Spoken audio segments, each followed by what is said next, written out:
বিভিন্ন সময়ে ঢাকা মহানগরীতে ঝটিকা মিছিল বের করার মাধ্যমে জনমনে আতঙ্ক সৃষ্টি করার চেষ্টা করছে কার্যক্রম নিষিদ্ধ কিছু সংগঠন। তাদের বিরুদ্ধে আমাদের নিয়মিত অভিযান অব্যাহত রয়েছে। সেই প্রেক্ষিতে গত 24 ঘন্টার মধ্যে তেজগাঁ থানায় 2 জন এবং খিলগাঁও থানা 3 জন গ্রেফতার হয়েছে। গ্রেফতারকৃতরা হলো পটুয়াখালী জেলার বাউফল থানা ছাত্রলীগ কর্মী মোহাম্মদ আবিল হোসেন, পটুয়াখালী জেলা বাউফল থানার কনকদিয়া ইউনিয়ন ছাত্রলীগ কর্মী আকিদুল ইসলাম সানজিদ, মতিঝিল থানার 8 নম্বর ওয়ার্ড ছাত্রলীগের সাধারণ সম্পাদক তাহমিদুল হাসান, মতিঝিল থানার 9 নম্বর ওয়ার্ড ছাত্রলীগের সেক্রেটারি মোহাম্মদ মাসুদুর রহমান ওরফে আরিফুল ইসলাম ওরফে আকাশ, খিলগাঁও থানা সৈনিক লীগের সদস্য মোহাম্মদ আনোয়ার হোসেন বাবু। আপনারা জানেন তেজগাঁ থানায় গত শুক্রবার দুপুর আনুমানিক 1:35 ঘটিকার সময় কারণ বাজার পেট্রোল বাংলা অফিসের সামনে তারা একটি মিছিল বের করার চেষ্টা করে। সেই মিছিল থেকে তাৎক্ষণিক একজনকে গ্রেফতার করা হয়। তার নাম মোহাম্মদ আকিদুল ইসলাম এবং পরবর্তীতে আরেকজনকে গ্রেফতার করা হয়। এর বাইরে গত 15ই সেপ্টেম্বর খিলগাঁও থানা এলাকায় একটা ঝটিকা মিছিলের আয়োজন করা ঝটিকা মিছিল অনুষ্ঠিত হয়। সেই মিছিলে অংশগ্রহণকারীদের বিরুদ্ধে একটা মামলা হয়, নিয়মিত মামলা। সেই মামলায় 3 জনকে গ্রেফতার করা হয়। এ নিয়ে গত 24 ঘন্টায় এই ঝটিকা মিছিলে অংশগ্রহণকারী যারা রয়েছে তাদের মধ্যে 5 জনকে গ্রেফতার করা হয়েছে।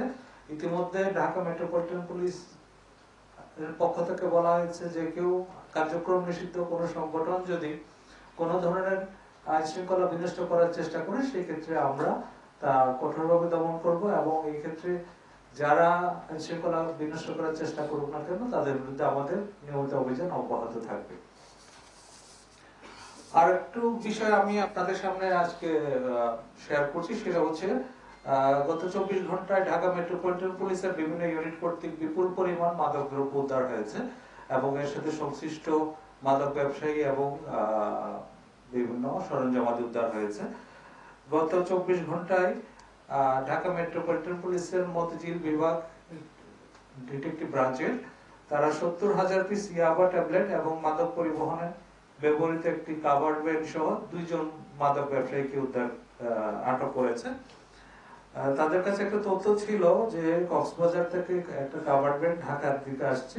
সেই তথ্যের ভিত্তিতে মতিঝিল গোয়েন্দা বিভাগের একটি টিম যাত্রাবাড়ি থানাধীন শনির আখড়া এলাকায় অবস্থান গ্রহণ করে এবং তারই প্রেক্ষিতে গতকাল বিকেল আনুমানিক 5:30 ঘটিকার সময় সেই কাভার্ড ভ্যানটা তল্লাশি করে কাভার্ড ভ্যানের তৈরি প্রকোষ্ঠ থেকে 70,000 পিস ইয়াবা ট্যাবলেট উদ্ধার করে, যার আনুমানিক মূল্য প্রায় 2,10,00,000 টাকা এবং এই কাভার্ড ভ্যানের সাথে 2 জন মাদক ব্যবসায়ী ছিল, তাদেরকেও গ্রেফতার করে। আজ সকাল আনুমানিক 4:40 ডিবি মতিঝিল বিভাগের আরেকটা টিম রাজধানীর ঢাকা চট্টগ্রাম মহাসড়কের রায়েরবাগ বাস স্ট্যান্ড এলাকায় অভিযান পরিচালনা করে 52 কেজি গাঁজা এবং একটি পিকআপ সহ আরো একজনকে গ্রেফতার করে।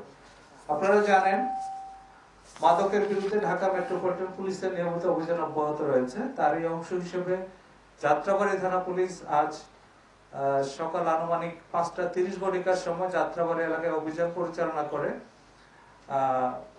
6 কেজি 800 গ্রাম গাঁজা উদ্ধার করেছে এবং একই সাথে 13,500 পিস ইয়াবা সহ 4 মাদক ব্যবসায়ীকে গ্রেফতার করেছে।